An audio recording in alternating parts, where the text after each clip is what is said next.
अनुग्रहित दिन के लिए प्रभु को धन्यवाद देते हैं और सारी महिमा प्रभु को देते हुए आप सभी का वचन की सेवा में स्वागत करते हैं। आज हम अय्यूब 42 के दूसरे वाक्य से मनन करेंगे, जो इस प्रकार है। तू सब कुछ कर सकता है और तेरी युक्तियां में से कोई रुक नहीं सकती।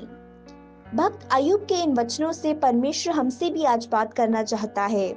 आज हम परमेश्वर की युक्तियां रुक नहीं सकती विषय में मनन करेंगे। प्रियो, आप इस प्रकार कहने पाए, मनुष्यों से नहीं लेकिन परमेश्वर से कहें कि आपका मेरे लिए, मेरे परिवार के लिए, मेरे बच्चों के लिए, कलीसिया के लिए जो युक्तियां हैं वो असाध्य नहीं होंगी।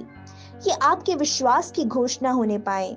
भक्त अय्यूब ने अपने जीवन में जाने बहुत सी सच्चाइयों और अनुभवों से सबसे श्रेष्ठ अनुभव के विषय में वो बता रहे हैं कि परमेश्वर की युक्तियां असाध्य नहीं हैं। हाँ प्रियो, परमेश्वर का हमारे लिए जो उद्देश्य है उसे वो पूरा करेगा। यदि परमेश्वर है, आपको अनुग्रह करने का उद्देश्य रखा है, यदि पूरा संसार भी उसके विरुद्ध खड़ा हो तो भी कोई उसे रोक नहीं पाएगा। परमेश्वर आपको अनुग्रहित करके ऊंचा उठाएगा। वैसे ही यदि परमेश्वर आपको नीचा करने का उद्देश्य रखा है तो चाहे कोई भी आपको ऊंचा उठाने की कोशिश क्यों ना करे, वो नहीं हो पाएगा। इसलिए भक्त इस प्रकार कहता है कि यदि परमेश्वर हमारे पक्ष में है तो हमारा विरोधी कौन है। ऐसा क्यों कहा गया है कि परमेश्वर की युक्तियां कोई रोक नहीं सकता? क्योंकि परमेश्वर हमारा पिता है, सबका नेतृत्व करने वाला, सबको संभालने वाला, नियंत्रण करने वाला सर्वशक्तिमान परमेश्वर है।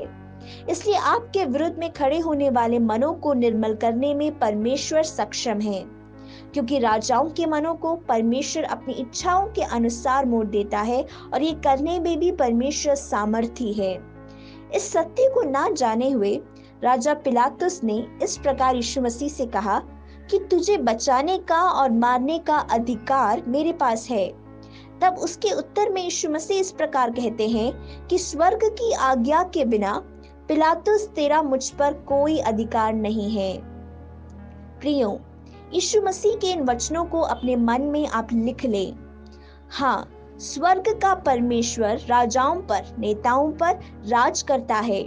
इसलिए जब तक वो आज्ञा नहीं देगा, मुझे कुछ नहीं होगा। रोमियो 8वें अध्याय के 28वें वाक्य में इस प्रकार लिखा है, हम जानते हैं कि जो लोग परमेश्वर से प्रेम रखते हैं उनके लिए सब बातें मिलकर भलाई को उत्पन्न करती है, अर्थात उन्हीं के लिए जो उसकी इच्छा के अनुसार बुलाए हुए हैं। परमेश्वर के एक दास को दुर्घटना के कारण उन्हें व्हीलचेयर की सहायता लेनी पड़ी। जिस प्रकार डॉक्टर ने बताया, उनके घुटनों में लगी चोट के लिए ऑपरेशन के लिए उन्हें एडमिट किया गया। उस समय उनके साथ वालों से वो बार बार यही कह रहे थे जो वचन अभी हमने पढ़ा, रोमियो 8वें अध्याय का 28वां वाक्य, कि परमेश्वर से प्रेम रखने वालों के लिए, परमेश्वर द्वारा बुलाए गए लोगों के लिए सारी बातें भलाई को उत्पन्न करती हैं।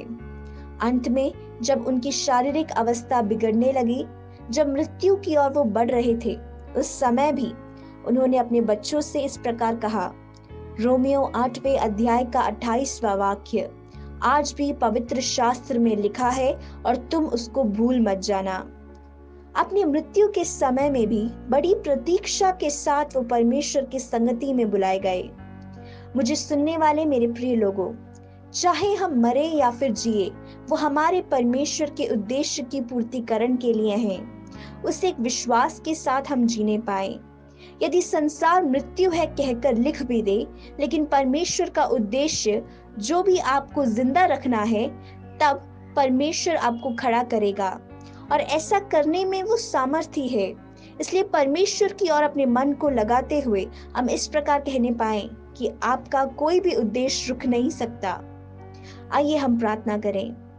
हे हमारे स्वर्गीय पिता, इस वचन को सुने आपके लोगों के ऊपर आपके उद्देश्य को पूरा करें।